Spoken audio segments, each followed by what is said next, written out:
Здравствуйте, уважаемые зрители! Сегодня арабский жеребчик по кличке Эйден рожден в мае 2020 года. Он относится к линии Кухайлан-Хайфи, семейства тактики. Его отец – серый жеребец арабской чистокровной породы по кличке Эль-Наир Терск от Эль-Фарида и Неветты.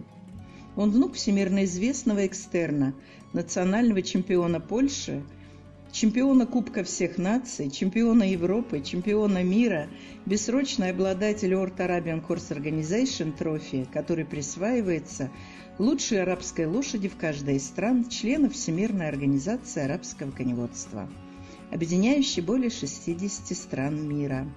Мать жеребчика – кобыла рыжей масти по кличке Эдина от диплома. Гнедой жеребец диплом из 6 стартов занял 1-2 и 2 четвертых места. Он происходит из скаковой линии Корея-де-Нюст.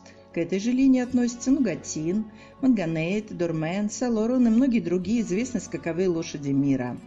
Отец диплома – известный жеребец Приказ, скакавший до 7-летнего возраста. Из 45 стартов занял 10 первых, 9 вторых, 8 третьих и 4 четвертых места. Мать диплома – кобыла по кличке Дипломатка. Скакала 12 раз, из них 3 первых, 1-2, 3 четвертых и 5 пятых мест.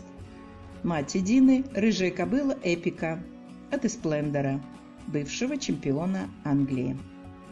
По вопросам покупки жеребчика обращайтесь по указанному телефону WhatsApp или Telegram. Какие документы оформляются при покупке? Во-первых, с покупателем заключается договор купли-продажи и договор на перевозку до места назначения. Покупатель получает ветеринарную справку, в которой указаны все прививки и вакцинации. Все наши лошади проходят тест ДНК, все чипированы. На каждую выдается паспорт в НИИ коневодства установленного образца. Мы можем оказать помощь в организации перевозки лошадей во все регионы России, а также в Казахстан, Кыргызстан, Узбекистан и Таджикистан. Мы благодарим наших подписчиков и приглашаем на наш канал новых зрителей, любителей арабской чистокровной породы. И будьте здоровы!